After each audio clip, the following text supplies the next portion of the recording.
Hindi pa kainitan ng ating mga tanghali, pero ano ang aasahan nating magiging lagay ng panahon sa mga susunod na araw?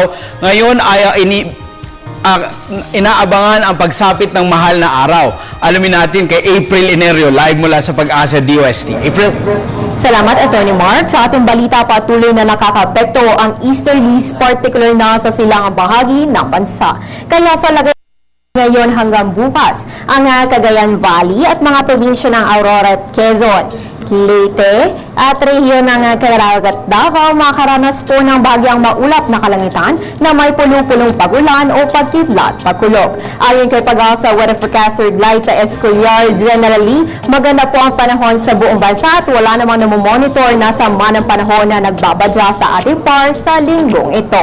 Samantala, inilabas na ng Pag-asa ang final gale warning ngayong hapon. Ayon dito, humina na ang strong to gale force winds. Ganun pa man, pinag-iingat pa rin po ang ating mga kababayang mangingisda sa moderate to rough condition sa eastern seaboards ng Southern Luzon, Visayas at Mindanao. Particular na po sa mga baybayin ng Camarines Provinces at sa eastern coast ng Albay, eastern coast ng Sorsogon, kasama rin po ang Catanduanes, eastern coast ng Quezon, kasama na ang Polillo Island, at sa Samar, Leyte, Surigao, Davao Oriental, at Dinagat Island at Siargao.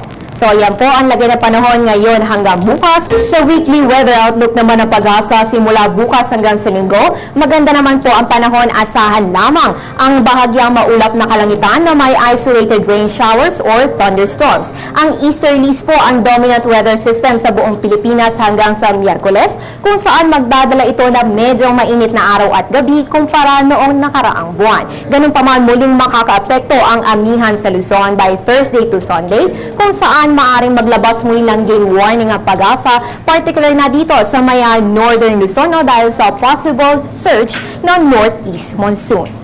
At yan po ang pinakahuling balita mula dito sa Pag-asa ST. Para sa Telebisyon ng Bayan, April Enerio.